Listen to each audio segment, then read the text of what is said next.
It's time for some all 22 takeaways, including what the defense did to adjust in the second half, how the offense bounced back, and, well, Mike has a hot take on the Bengals linebacker room a little bit that we'll let him defend on today's episode of Locked On Bengals. You are Locked On Bengals, your daily Cincinnati Bengals podcast, part of the Locked On Podcast Network, your team every day.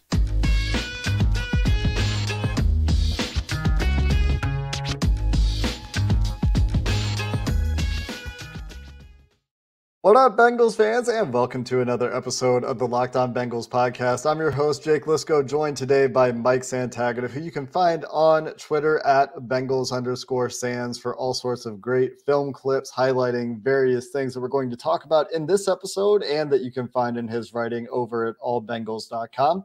Locked On Bengals is part of the Locked On Podcast Network, your team every day, free and available everywhere you get your podcasts and on YouTube. So if you're new to this podcast as the Bengals make their playoff push, hit the subscribe button on YouTube, hit the follow button on Apple Podcasts, Google Podcasts, wherever you listen to your podcast. We're delivered to your devices every day. And you can join the First Listen Club with many other Bengals fans out there that make Locked On Bengals their first listen of the day. Today's episode is brought to you by Ultimate Football GM.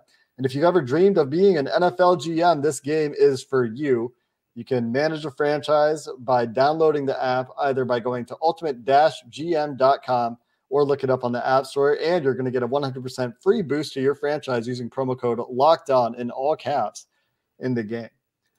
Mike, we're going to get into some all 22 takeaways today, and we're going to start, of course, with that Bengals second half defense yesterday. And if you missed yesterday's episode, we talked about this quite a bit. I pointed out the stark splits in some of the normal generic old school yards per play, yards per attempt, touchdowns allowed, first downs allowed stats. You go further, you go look at EPA. The Bengals defense also better by EPA per play in the second half.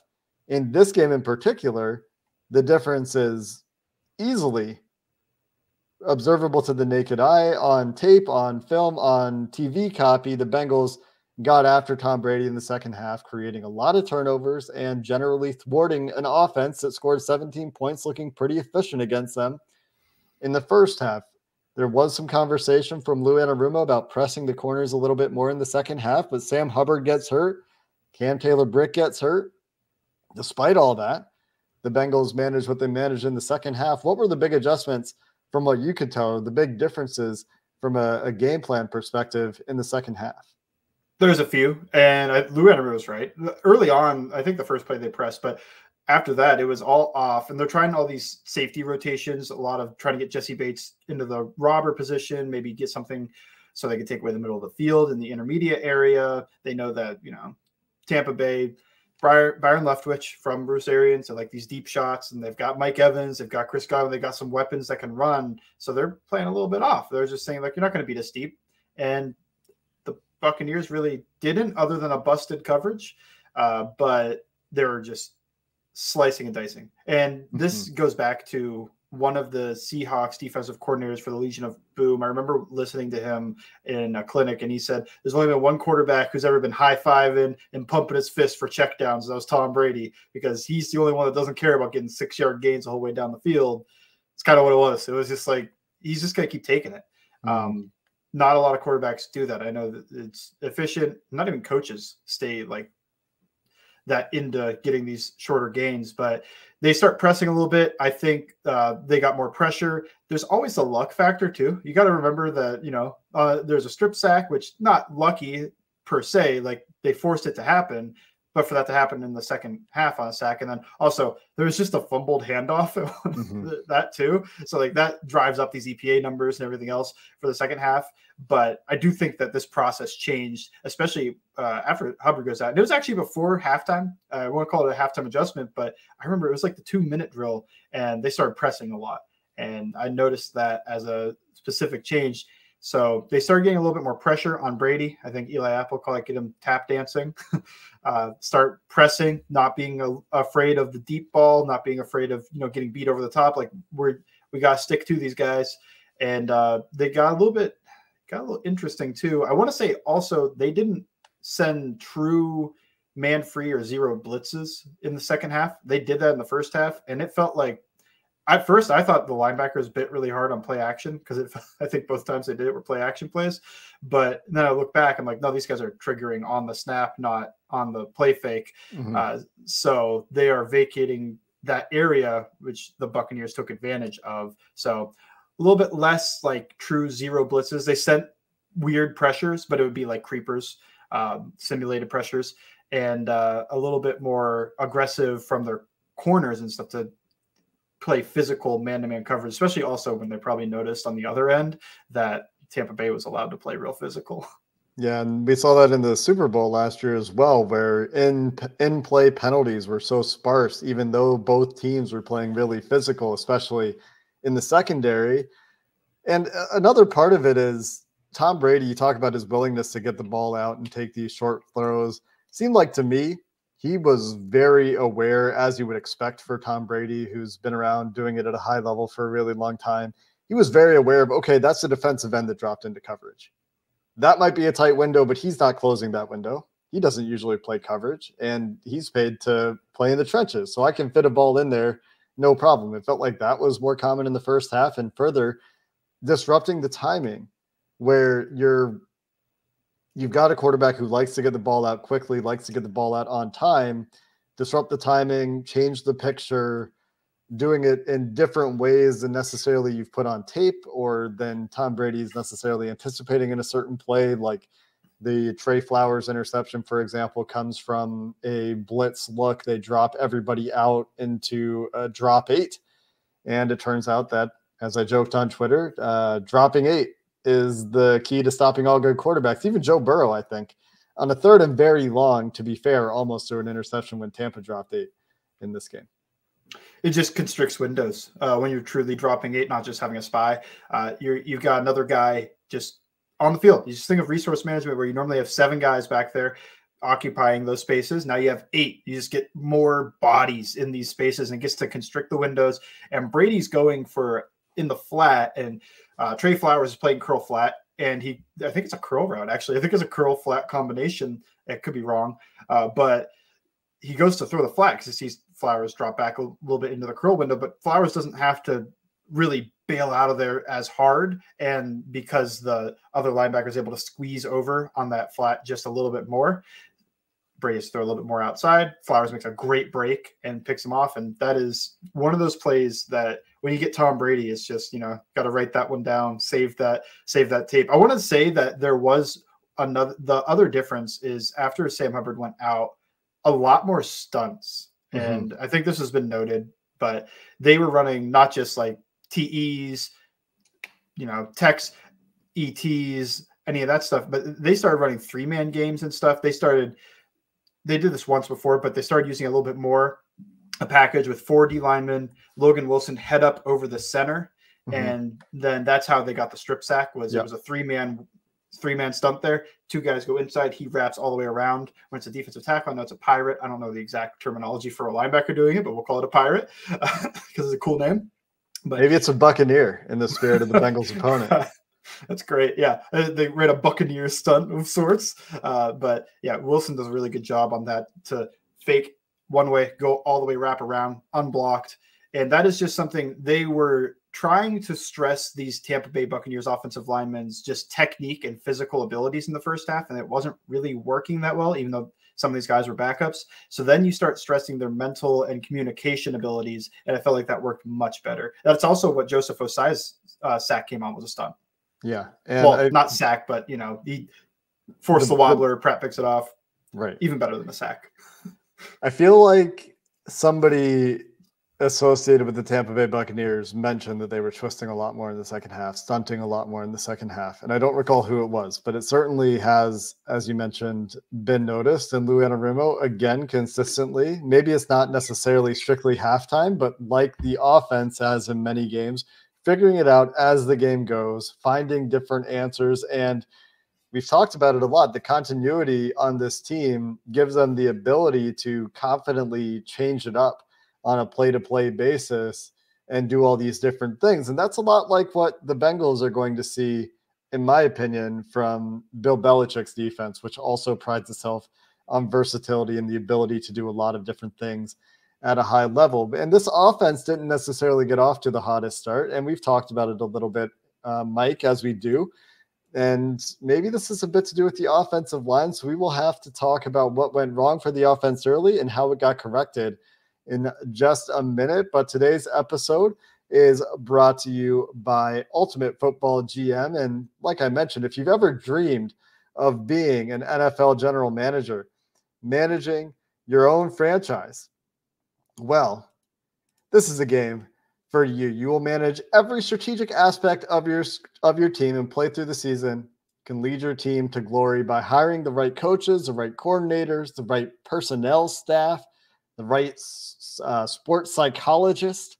It's that detailed by making trades and playing the market. You can try it all at Ultimate Football GM. You get a 100% free boost to your franchise right now using promo code Locked On, one word in all caps in the game store. That's Locked On in the in-game store in all caps. So you can check it out today for that boost. To download the game, just visit ultimate-gm.com or look it up on the App Store. That's ultimate-gm.com or in the App Store for Ultimate GM, where you can start your dynasty today. Today's episode of Locked On Bengals is also brought to you by Audible, releasing a slate of new football podcasts you're going to love. And there's a new episode of The League available as bonus content on the Locked On NFL stream right now. It's narrated by Super Bowl champion and legendary smack talker Richard Sherman and sports broadcaster Taylor Rooks, part of a docuseries about the most bizarre, inspirational, and unlikely stories connected to America's favorite sport and your favorite sport listening to this podcast, pro football. There are untold stories spanning from the 1940s to the present, and a bonus episode about the way of the cowboy, WEI, the incredible story of how the 1977 Dallas Cowboys brought in Bruce Lee's protege to teach their defense martial arts, changing the way NFL players train to this day. Each story offers equal parts history, entertainment, and social commentary. So you can head over to the Locked On NFL podcast for a bonus episode of the league or catch the full series wherever you get your podcast available now. Audible, get in the game. All right, Mike, let's talk offense a little bit. First drive looked great. Everything seemed to work on the first scripted drive of the game until defensive back gets sucked up a little bit by a play action fake, starts to drop back into a window. Sorry, not a play action fake. It's a run action on an RPO. Realizes the ball isn't going to be handed off on an RPO. Understands where Jamar Chase is, and probably a film study thing. And seeing Joe Burrow's eyes, knows that the pass part of the option is potentially a little slant or a glance potentially. I'm not sure what exactly it was to Jamar Chase, and gets in the window, bats the ball up in the air. Carlton Davis behind Jamar Chase, able to redirect to the pass. It gets deflected behind Jamar Chase, way up in the air, gets the interception. And then things kind of go off the rails for 3 straight 3-and-outs for different reasons, and a lot of it to do with untimely sacks. What was going wrong with the Bengals offense early, in your opinion, that changed later in the game? Or was it as simple as, well, now you have short fields and everything, it's a little bit easier. You don't have to sustain it quite as much. Yeah, always got to have the caveat. Like, it's a little easier on offense when you only got to go 20 yards, 25 yards, 30 yards to score touchdowns. But I do think that there were changes. I mean, you're talking about that RPO, the glance RPO there. It was split zone action. And he's triggering down because you get the run fake. You also get low hats when you run RPOs, not high hats. High hats still happens on play action. That's just a way that you're supposed to be able to tell as second and third level defenders. That's just, is the offensive lineman pass setting up high, or is he down low trying to move guys run blocking? Just something simple like that. But he comes up, he just gets his hands up because it feels like everybody just knows, get your hands up when you're playing the Bengals, because Burrow gets the ball out so quick. You're not going to get home, just get your hands up. So when he sees him pull the pin on the grenade, go to throw it, gets his hands up, tipped. I was worried when that happened that they just stopped running RPOs, but they didn't. They kept with it. They started running more access, little screens, hitches, speed outs, just all these different types of RPOs that were working to the outside. They just said, like, okay, if you're going to tip the stuff over the middle, he can still throw it to the outside. You won't get anything on it because it's further away and not as many bodies. So they start going with that a little bit more because they trust their outside weapons to win on those. And, it's an access. If the guy's off, throw it. It's easy. I also think I thought the pass blocking was poor, but Burrow took his sacks in the first half and those kill drives. So you've got limited opportunities because the Bucs offense was doing so well, taking up so much clock that, they have at least one drive killed by a sack. They have the pick. And now you're talking kind of small sample size. These drives didn't work. One worked at the end, all that quick drop back 2-minute drill stuff that worked, but small sample size, something goes wrong, drive doesn't work out. But I do think that they changed some stuff, just a lot of that access RPO and running their RPOs to the outside more than the inside. And also think that guys started winning a little bit more in the second half. Jamar Chase felt like he did more damage in that second half, and you had the short fields. So all that contributes into why the offense was so much better in that second half. Not all changes, but there were changes that were significant too. Yeah, and something that we'll need to watch is, as we talked about in the first segment, the physicality of the Bucs corners. Sometimes it gets called, and we've seen it get called, and then teams will back off of it a little bit, and you've seen the Bengals get those calls this year. There was some egregious stuff in this game. I think we can all agree. The Jamar Chase jersey tug that takes away a touchdown, the Jamar Chase face mask that takes away a touchdown. Both of those really good throws, good enough from Jamar Chase to go win the route and score touchdowns on those plays. I think that there's no question that some of these should be called, but other times they let you play a little bit more physically and it's not quite so blatant and like you're out of the play, you're beat. And sometimes it's just they let you be a little bit more physical outside of the 5-yard area. And that was also happening in this game. Is this something that the Bengals receivers need to change their approach for, in your opinion, given that this has happened a few times and sometimes it can cause problems for them? Or what's your takeaway when you watch that happen in this game?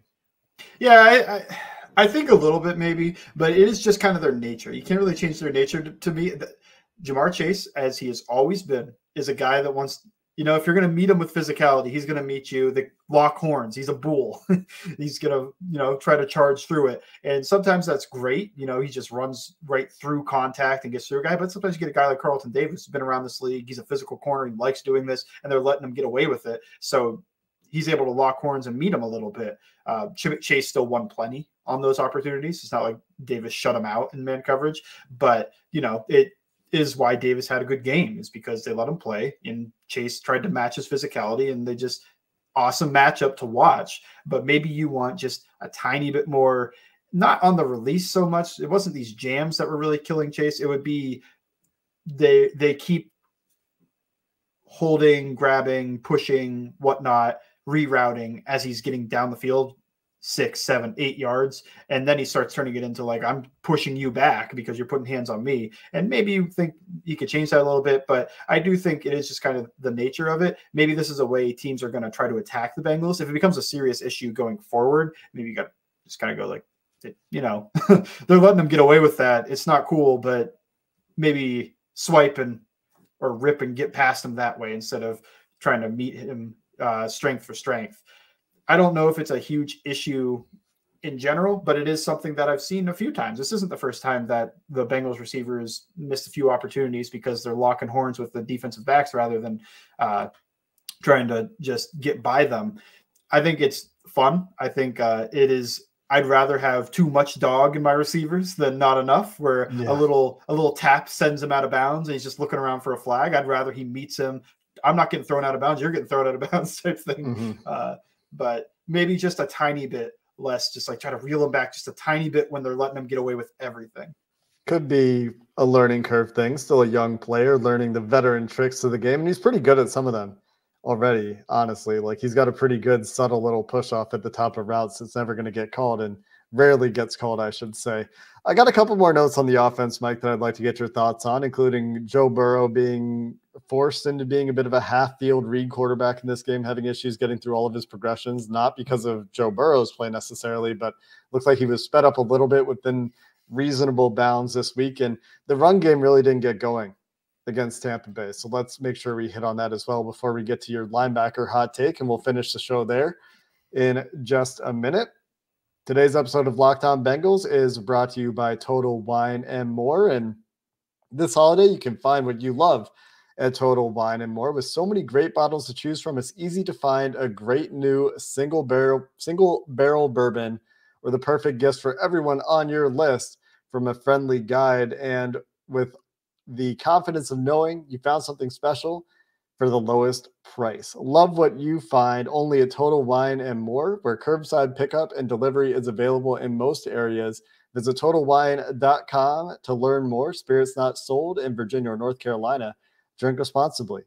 Be 21. Mike, before we get to the Germaine Pratt praise conversation, and rightly so, the guy's on an absolute tear right now, playing great this season. First half looked like Joe Burrow, standing in the pocket a little bit at times, doesn't get to his first or second read, the high lows or what have you on the same side of the field, doesn't have time to get to his second read. The rest of the game, maybe not the entire rest of the game, but a lot in this game. It looks like he's pretty sped up, not in the way that he was sped up earlier this year, where we're talking about to his detriment. He's getting rid of the ball way too early or fleeing the pocket when he shouldn't be fleeing the pocket, but in a way that, he just had to be a little bit faster in this game in a lot of instances. We talked about the offensive line not having a great game. Did that change as the game went on, though, as the offense started working a little bit later in the game? Yeah, I think early on, really the offensive line was at its worst it's been in a little while. What was that? But the run blocking never caught on. I think that Joe Mixon and Samaje Perine made it work, but really they didn't win up front in the run blocking. I would say at least 3, maybe even 4 of the guys had pretty good pass blocking days. La'el Collins is kind of the odd man out. He gave up the sack on the one play, and I think that's also a little bit why Burrow is sped up, because Collins getting beat a lot, and he gets sacked as he tries to get back across the field. So you're talking about these half-field sped-up reads a little bit. It's because Collins got killed, and he's on the ground, and he's getting sacked, and Burrow's getting sacked by the time he wants to get back over there. So unless they ran something more like 6, 7, one time I think it was 8-man protection. Yeah, the touchdown, right? Yeah.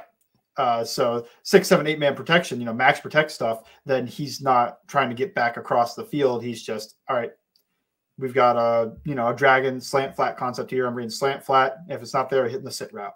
I'm not trying to get back to the other side of the field. Or even when it's intermediate concepts where you got a sail, I'm not getting to the backside dig because I don't have time. And you don't want to hear that, but there's ways around it, and Collins can play better. He's played better this year. So I don't think it was bad. I think Burrow played all right, and considering he was sped up and how the offensive line played, I'd consider it pretty good performance, especially didn't have any real – he had the one pick he should have thrown, but he also, on the pick he threw, shouldn't have thrown a pick because it just bounced up. So I thought he played all right, all things considered, but he was sped up a little bit because the offensive line had a bad day at the office, specifically the right tackle. Yeah, between the other weird thing was the 23-yard sack that didn't count because of the holding penalty. And after having seen the wide version of that play, he definitely did not see that flag, was trying to give him the benefit of the doubt there. I don't even think he saw Jamar Chase get held. I think by the time Jamar Chase is held by Levante David on that play, his back is to the line of scrimmage already, and he's running backwards. So that was a weird one for him. But despite some of the imperfect play for Joe Burrow in this game, he still had plenty of really great throws. So don't want it to sound like we're saying he had a bad game necessarily. I think it was still pretty good. The touchdown pass to Tyler Boyd was far hash, pretty impressive. I mean, that's absolutely perfect ball placement there. He dropped 2 in the bucket to Jamar Chase that we talked about that neither was caught due to should have been penalties. So still a really good game for Joe Burrow. Just wanted to talk about some of those imperfect moments, because it's interesting to hear about the why for some of those. And it's a bit disappointing also, I would say, that the run game didn't get going without Vita Vea, without Barrett, with a lot of backups out there. I know Levante David and Devin White were still playing, and Devin White had a great game. But I thought that this was a game where they would be able to run the ball a little bit better than they did.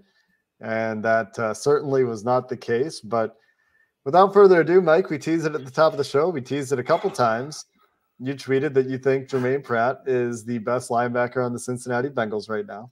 So I understand why you would say that, but I'm just going to give you the floor to talk about why that is. And given the common conventional wisdom is that Logan Wilson is the guy and is the linebacker of the future on this team. Okay, I'll say that the Bengals don't agree with me because they're pulling him off the field for Davis Gaither at times. And I think they do just plan on Wilson's the linebacker of the future. Pratt, you're having an awesome season, but we need to worry about next year.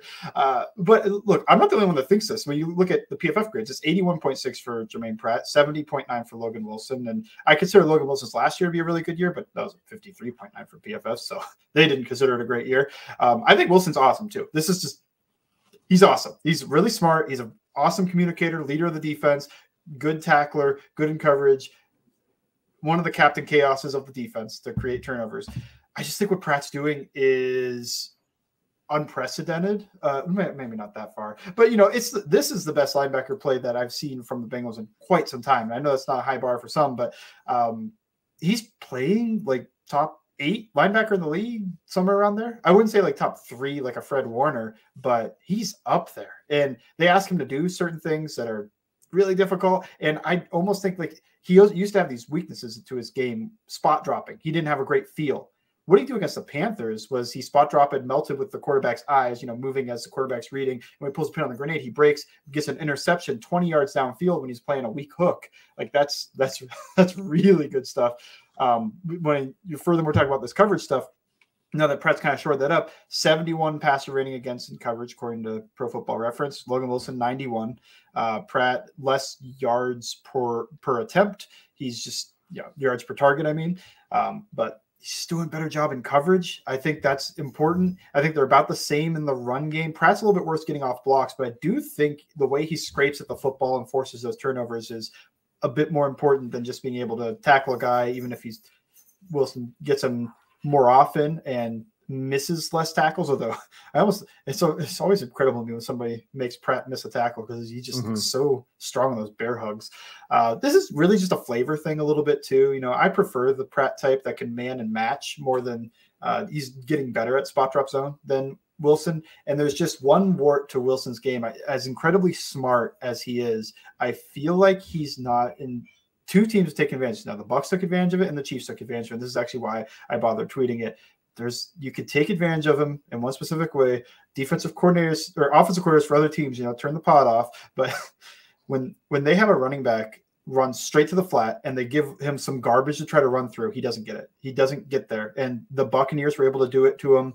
And Jerick McKinnon got a touchdown off of doing this. It's usually something like running back on the quarterback's right, receivers to the left. The receivers are all running across the field like just a big pile to try to, traffic to weave through. And he's just not as athletic as Pratt, because Pratt a little bit faster, a little bit more athletic. And that's why he's like more their man match guy. When they play like cover one hole, Wilson's in the hole, Pratt's in man.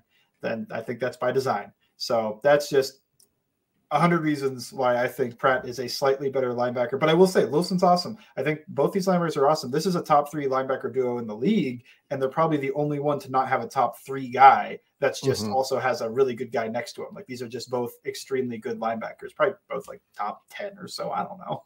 Just spitballing.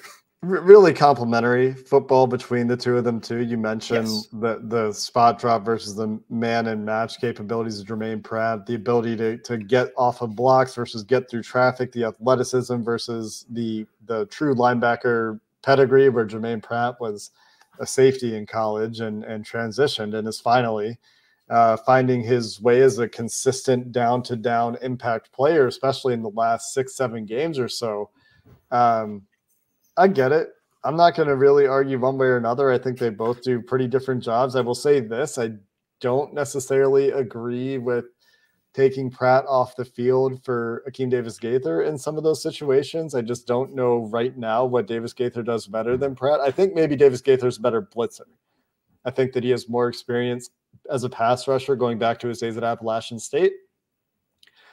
But you talk about the coverage stuff. This comes such a far way for Pratt this year, and where Davis-Gaither's maybe a little bit more athletic. Does that really show up in coverage from a practical standpoint, the way that Pratt is playing this year? I'm not sure that it really does. I totally understand if you want to keep just one linebacker on the field and you're going with nickel, or you're going with quarter or penny, or whatever it is, where you have extra defensive backs out there with one linebacker, and you want to keep Wilson on the field there. I get that. I understand that part of it, but I also understand why Pratt, when he tweeted what he tweeted, was after he came off the field quite a bit, I think, for Akeem Davis-Gaither against Cleveland in Week 14. So we'll see how they use these personnel groups going forward. Sounds like, forgot to mention this at the top of the show, and I don't know who's still listening, but if you are still listening around the 31-minute mark, sounds like Trey Hendrickson has a chance to play this week, and we'll dive into the injuries a little bit more tomorrow as we get to our first look at the New England Patriots. Hopefully we'll have a second day's injury report by then. Not sure we will, but if you are still listening, Trey Hendrickson, Mike Hilton, Hayden Hurst, and Cam Taylor-Britt all did practice in a limited capacity at the Tuesday walkthrough in the bubble. So there's some hope for all of those guys at this point. We'll see how the week goes there. And like I said, we'll talk about it a little bit more tomorrow.